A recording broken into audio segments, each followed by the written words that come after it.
Oui, bonjour, docteur Maillot. Bonjour, vous m'avez été recommandé. On m'a dit que vous étiez qualifié. Est-ce que vous avez pris rendez-vous? Non, non. Je vais juste vérifier s'il me reste de la place. Ok. Oui, juste vérifier. Oui, il me reste de la place. Oui, vous allez pouvoir vous installer. Oui, je suis prêt à commencer la consultation. Fait que, je sais pas pourquoi vous êtes venu ici, mais j'aimerais ça que vous m'en parliez un peu. Bon, ok.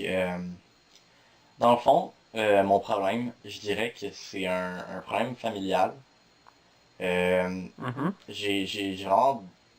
Ça fait plusieurs années que j'ai de la difficulté avec les relations avec ma famille. Oui, poursuivez. Puis, j'ai comme l'impression que je suis pas respecté par les membres de ma famille. Puis tu sais que... C'est bizarre à dire, mais comme... Tu sais, qui m'aiment pas, dans le fond, ils m'apprécient pas. C'est bizarre, tu sais, la famille, d'habitude, c'est comme... Tu sais, c'est soudé, je sais pas, tu restes ensemble, mais... Dans ma famille, c'est pas qu'il y a... Les gens sont pas soudés, c'est que c'est comme s'ils étaient tous soudés ensemble, mais moi, je suis comme un peu à part. C'est vraiment bizarre. Puis, tu sais, là, je parle de ma famille proche, de ma femme, mes enfants, Ok, pour donner un peu de contexte, dans le fond, je dirais que mon gros malaise actuel, il a vraiment commencé il y a même pas un an, là, je pense, ça fait à peu près 7-8 mois. Dans le fond, je me rendais au supermarché pour acheter des clémentines. Puis en me rendant à l'épicerie, je me suis fait arrêter par un policier. Ça arrive une fois de temps en temps. Mais là, c'était particulier, vu que j'avais comme commis aucune infraction de la route. Là, en général, j'essaie d'être prudent, mais tu sais, j'avais pas passé aucune lumière ni rien. Puis ce qui m'a encore plus surpris, c'est quand j'ai vu que le policier avait un visage comme vraiment similaire à celui de mon fils qui était... Oui.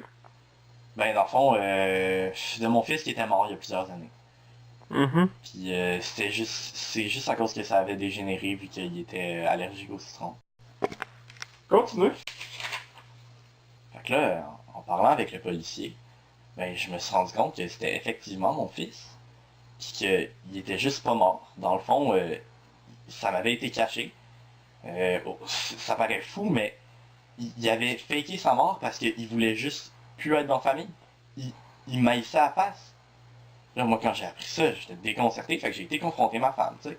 Là, quand j'arrive chez nous, direct après, là, j'ai même pas été faire mon épicerie, il y avait mon frère en train de coucher avec ma femme. Carrément. Fait que là, je me suis dit, faut que je change ma vie. Cette famille-là est plus pour moi. Donc, j'ai décidé d'aller travailler en Colombie pour cueillir des oranges. Oui, c'est vraiment intéressant, continue. En Colombie, la journée, je cueillais des oranges. Mais assez rapidement, le soir, j'allais tout le temps au bar, puis j'ai développé un problème d'alcoolisme. Un bon soir, j'ai vu un monsieur là, avec qui j'ai commencé à parler, puis il m'a offert un drink au pomelo. Il s'est avéré que l'homme était un membre important du cartel de drogue. Puis bon, ça gagnait pas beaucoup cueillir des oranges, fait que j'ai fait un deal avec. Puis il voulait que je passe de la cocaïne par la frontière. Fait que l'idée que j'ai eue pour ça, c'était de faire des petits sachets de cocaïne, puis de les cacher dedans des pamplemousses. Avec les camions de la compagnie. Oui, ça va être tout pour cette séance aujourd'hui. J'ai d'autres rendez-vous importants. Oui, s'il vous plaît. Oui, oui. D'accord. Tu peux y aller. Bon. Bonne journée. Vous aussi. Ah, un autre travail de fait.